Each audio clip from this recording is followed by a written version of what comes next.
क्या रोहित मारवा के सामने आने वाली है मिस मेरी की असलियत? क्या कोई अपना ही कर रहा है रोहित मारवा को तबाह करने की साजिश? और आर्यन को पागल बनाने के लिए जिसने दिए थे पैसे, उसका नाम सुनते ही क्यों रोहित मारवा के पैरों तले खिसक गई जमीन?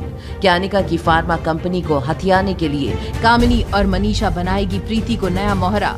हॉस्पिटल में एडमिट अपनी मां के लिए परेशान प्रीति को जहां डॉक्टर अग्रवाल डॉक्टर अमृता के आने की खुशखबरी दी थी, तो वहीं कामिनी पहले से प्रीति के मन में अनिका के लिए जहर घोल रही थी।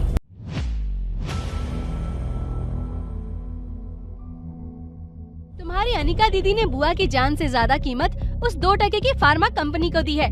अगर आज ज्योति बुआ को कुछ भी हुआ तो उसकी जिम्मेदार सिर्फ और सिर्फ अनिका होगी। प्रीति को कामिनी की इन बातों से कोई फर्क नहीं पड़ रहा था। उसकी आखिरी उम्मीद उसकी अनिका दीदी ही थी, जिसने उसका हाथ छोड़ दिया था। अपनी माँ की फिक्र में प्रीति खुद को बहुत लाचार महसूस कर रही थी कि तभी सामने से डॉक्टर अग्रवाल की आवाज आई। प्रीति बेटा, अब तुम परेशान मत हो। दुनिया की बेस्ट न्यूरोसर्जन डॉक्टर अमृता तुम्हारी मॉम का ऑपरेशन करने कल आ रही हैं। डॉक्टर अग्रवाल की बातों ने प्रीति में जैसे नई जान डाल दी थी। वहीं कामिनी और मनीषा ये सोचकर परेशान थी कि आखिर डॉक्टर अमृता इस ऑपरेशन के लिए मान कैसे गई। तो दूसरी तरफ छत पर आर्यन और रिया छिपे थे। हम दोनों इस तरह छुप क्यों रहे हैं? अरे स्टूपिड, भगवान ने हमें सुपर पावर दी है। हम ये किसी को बता देंगे तो पावर खत्म हो जाएगी। कौन सी सुपर पावर? अगर हम किसी को कुछ ना बताएं तो सोचो हम क्या कुछ नहीं कर सकते। हम एक साथ 2 जगह पर हो सकते हैं, जैसे कोई जादूगर। एग्जाम मैं लिखूंगी, मार्क्स तुम्हें मिलेंगे। इसका मतलब अब हम दोस्त हैं? नहीं, क्योंकि तुम उस दिन मेरे साथ पिज्जा खाने नहीं आए थे। पर तुम आए क्यों नहीं थे? मैं आ रहा था, लेकिन उस दिन मुझे पहली बार मेरी मॉम मिल गई थी, तो मैं उनके साथ चला गया। Oh wow! उस दिन मुझे भी पहली बार मेरे डैड मिल गए थे। एक मिनट, मुझे अब समझ आ रहा है।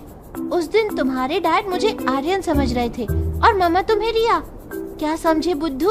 ओह, अब समझा। क्या तुम प्लीज मेरी एक बात मानोगी? पहले बोलो फिर सोचूंगी। मेरी कोई मॉम नहीं है।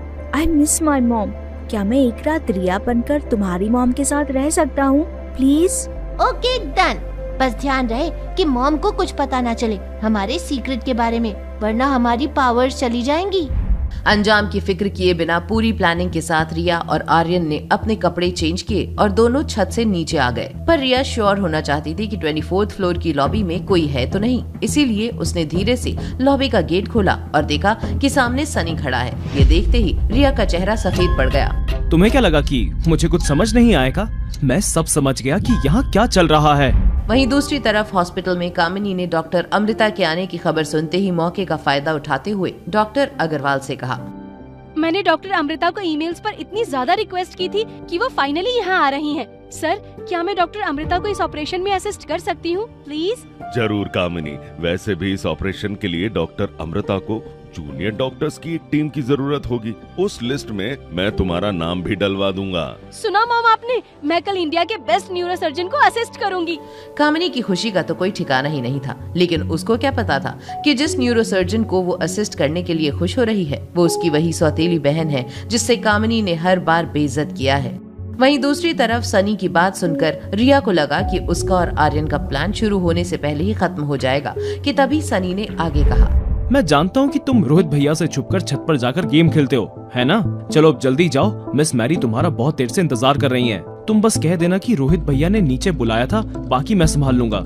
ये कहकर सनी वहाँ से चला गया, लेकिन रिया शॉक थी कि आखिर सनी ने रिया और आर्यन दोनों को साथ देखकर भी पहचाना क्यों नहीं। रिया ने जैसे ही पीछे मुड़कर देखा तो आर्यन कहीं भी नहीं दिखा। उसने धीरे से आर्यन को आवाज दी, आर्यन कहाँ गायब हो गए तुम?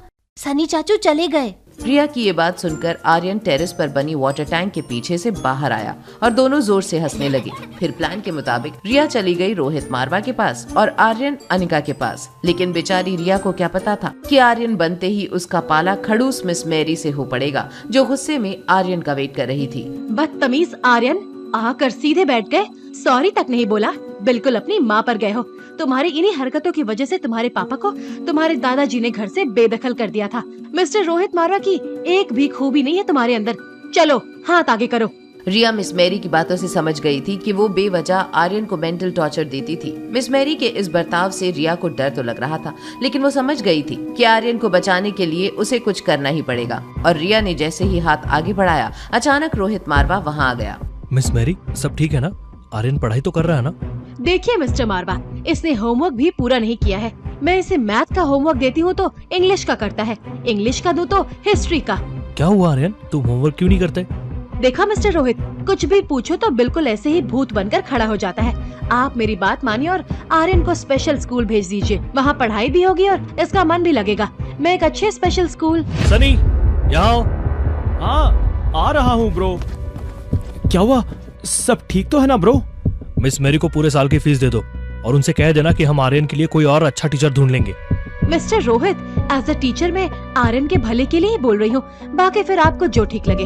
इतना कहते ही मिस मैरी वहाँ से जाने लगी, मगर रिया मिस मैरी को इतनी आसानी से कैसे जाने दे सकती थी। आर्यन का बदला लेने के लिए रिया ने चली अपनी चाल और आंखों में आंसू के साथ उसने रोहित से लिपट कर कहा, आई एम सॉरी डैड, मेरी वजह से आपकी बदनामी हो रही है। मैं आपकी तरह इंटेलिजेंट नहीं हूँ डैड, मैं मॉम की जैसे बेवकूफ हूँ। दादाजी ने आपको घर से मेरी वजह से निकाला है ना डैड? नहीं बेटा, ऐसी कोई बात नहीं है। लेकिन ये सब किसने कहा तुमसे? मिस मैरी ने। मिस्टर मारवा, आर्यन झूठ बोल रहा है, ऐसे बच्चे। Sorry teacher, please don't punish me, मुझे रोलत से मत मारना। अपने बेटे को इतना डरा सहमा देख रोहित की आंखों में गुस्से की आग दहक उठी। रोहित मारवा कुछ भी बर्दाश्त कर सकता था, लेकिन अपने बेटे की तकलीफ नहीं। Sunny, call the police. आगे की पूछताछ इनसे वही करेंगे, वो भी अपने तरीके से। तब इन्हें समझ आएगा कि टॉर्चर क्या होता है। और याद रहे सनी, इस जन्म में तो मिस मैरी जेल से बाहर ना आ पाए। मिस्टर मारवा, प्लीज पुलिस को मत बुलाइए, मुझे माफ कर दीजिए मिस्टर मारवा। मैं आपको सब कुछ बताती हूँ। मुझे आर्यन को टॉर्चर करने के पैसे मिले थे, मैं सिर्फ एक मोहरा हूँ, असली गुनहगार तो कोई और है। पहेलियां बुझाना बंद करो मिस मैरी, और बाकी की पूरी जिंदगी जेल में बिताने के लिए तैयार हो जाओ। नहीं मिस्टर मारवा, प्लीज पुलिस को मत बुलाइए, मैं आपको सब कुछ सच सच बता दूंगी। लेकिन आपको मुझसे वादा करना होगा कि इसके बाद आप मुझे छोड़ देंगे, क्योंकि इस खेल का असली खिलाड़ी मैं नहीं, आपका कोई अपना है। क्या? ये क्या कह रही है आप? मैं सच बोल रही हूँ मिस्टर मारवा। दरअसल मुझे पैसों की सख्त जरूरत थी और मुझे इस काम के लिए पैसे दिए थे आप ही के एक फैमिली मेंबर ने। किसने दिए थे पैसे? कौन है वो, बताओ मुझे। आपके चाचा मिस्टर किशोर मारवा। किशोर मारवा का नाम सुनते ही रोहित के पैरों तले से जमीन खिसक गई। लेकिन रोहित मारवा अपने दुश्मनों से निपटना बखूबी जानता था। उधर अनिका की ममता में मदहोश आर्यन हर कोशिश कर रहा था कि उसकी पहचान अनिका के सामने ना आ सके। क्या हुआ रिया, कोई प्रॉब्लम है क्या? आज मेरी गुड़िया इतनी शांत क्यों है? नो माँ, मैं तो आज से पहले इतना खुश कभी नहीं हुआ। मेरा मतलब नहीं हुई, इतनी खुश मैं कभी नहीं हुई। कभी कभी मुझे तुम्हारी कोई बात समझ नहीं आती। चलो मैं तुम्हें नहला देती हूँ, फिर बाद में सोना भी है। What? क्या हुआ? मैं तुम्हारे कपड़े निकाल देती हूँ, जल्दी चलो बाथरूम में। आर्यन जानता था अगर अनिका ने उसको नहला दिया तो उसकी सच्चाई अनिका के सामने आ जाएगी। आर्यन कुछ सोच पाता कि उसके पहले ही अनिका उसका हाथ पकड़कर बाथरूम में ले गई। वहीं दूसरी ओर रोहित नहीं चाहता था कि उसके बेटे की पढ़ाई रुके। उसने रिया को आर्यन समझकर कुछ जनरल नॉलेज के सवाल पूछे। पहले तो रिया ने सही जवाब दिए, लेकिन अचानक रिया को याद आया, अरे ये मैं क्या कर रही हूँ? अगर मैंने सारे क्वेश्चंस के आंसर दे दिए तो कहीं डैड मुझ पर शक न करने लगे। क्या सोच रहे हो आर्यन? जल्दी बताओ, Who is the father of the nation? Sachin Tendulkar? No, Sachin Tendulkar नहीं। Father of the nation is Mohandas Karamchand Gandhi. इतने आसान सवाल का जवाब नहीं दे पाए तुम? हाँ, याद था मुझे, मैं दरअसल भूल गई थी। अब सॉरी, भूल गया था। आर्यन का गलत जवाब देने से ज्यादा उसके बदले हुए मिजाज ने रोहित की बेचैनी बढ़ा दी थी। लेकिन इन सब बातों से अनजान रिया ने कही एक ऐसी बात जिससे रोहित को लगा एक और बड़ा झटका। डैड, आप और मम्मा साथ क्यों नहीं रहते? आपको उनकी याद नहीं आती? मैंने कितनी बार कहा है आर्यन कि तुम्हारी कोई मम्मा नहीं है। अब रात बहुत हो गई है, अब तुम सो जाओ, कल बात करते हैं। रोहित मारवा आर्यन के इन सवालों के बाद समझ चुका था कि आर्यन की इस हालत के पीछे सिर्फ मिस मैरी का टॉर्चर ही नहीं बल्कि एक और गहरी साजिश भी है। वहीं अनिका के सामने आने वाली थी आर्यन की वो सच्चाई जो अनिका की जिंदगी को हमेशा के लिए बदल सकती थी। अनिका जैसे ही आर्यन को बाथरूम की तरफ ले गई, आर्यन ने झट से अनिका का हाथ छुड़ाया और बाहर आ गया। क्या हुआ? मैं अब बड़ी हो गई हूँ, मुझे आपके साथ नहीं नहाना है, मैं खुद नहा सकती हूँ। अच्छा, तो अब मेरी गुड़िया को मेरे साथ नहाने में शर्म आ रही है? ठीक है, आज से तुम अकेले नहाना। ये सुनकर आर्यन की जान में जान आई। तो वहीं रिया, जिसे रोहित आर्यन समझ रहा था, उसका रवैया रोहित की मुश्किलें और बढ़ा रहा था। उसने फौरन सनी को बुलाया। सनी, सनी। यस भैया। ये क्या दिन भर गेम खेलते रहते हो या आर्यन का ध्यान भी रखते हो? क्या आर्यन उस सामने वाली लेडी से अब भी मिलता है? अरे नहीं भैया, वो तो दिन भर अपने कमरे में ही रहता है। तो क्या आर्यन उससे फोन पे बात करता है? आखिर उस अनिका को आर्यन की पर्सनल इन्फॉर्मेशन कैसे पता चल रही है बताओ? उसे कैसे पता चला मिस मेरी के बारे में, वो भी मुझसे पहले? कहीं उसे भी हमारे फैमिली वालों ने तो नहीं भेजा है? देखो भैया, मुझे नहीं लगता आर्यन को कोई प्रॉब्लम है। इनफैक्ट वो तो बहुत इंटेलिजेंट है। अगर उसे माँ की जरूरत है भी तो इसमें गलत क्या है? अभी तो वो बस एक छोटा सा बच्चा है। आर्यन को मुश्किलों में देखना रोहित को जरा भी गवारा नहीं था।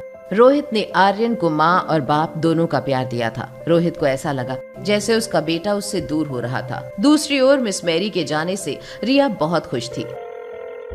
हेलो रिया। हाँ सुनो, मैंने मिस मैरी की छुट्टी करा दी है और बहुत जल्दी तुम्हारा एक अच्छे स्कूल में एडमिशन भी हो जाएगा। सच में तुम बेस्ट हो। मैं तुम्हें बाद में कॉल करती हूँ, डैड आ रहे हैं। क्या हुआ बेटा, किससे बात कर रहे हो? किसी से नहीं डैड, आज आप बहुत हैंडसम लग रहे हो डैड। आज तुम भी बहुत हैंडसम लग रहे हो आर्यन।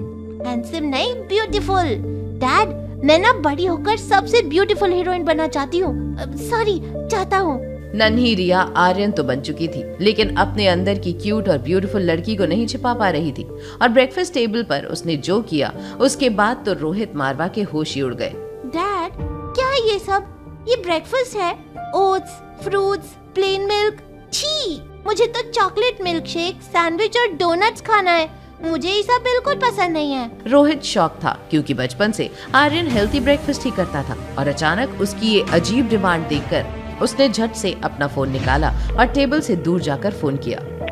मुझसे आर्यन की हालत बर्दाश्त नहीं हो रही, अब आपको मेरी मदद करनी ही होगी। कौन है ये शख्स जिस पर टिकी है रोहित मारवा की आखिरी उम्मीद? क्या आर्यन है किसी बड़ी मुसीबत में? क्या रिया और आर्यन की अदला बदली से एक बार फिर बढ़ेगी रोहित और अनिका की उलझने? अपनों से निपटने के लिए कौन सा रास्ता निकालेगा रोहित मारवा? जानने के लिए देखिए अगला एपिसोड सिर्फ पॉकेट FM के YouTube चैनल पर। और एक लड़की को देखा तो के सारे एपिसोड्स को सुनने के लिए डिस्क्रिप्शन में दी हुई लिंक से डाउनलोड कीजिए पॉकेट FM ऐप।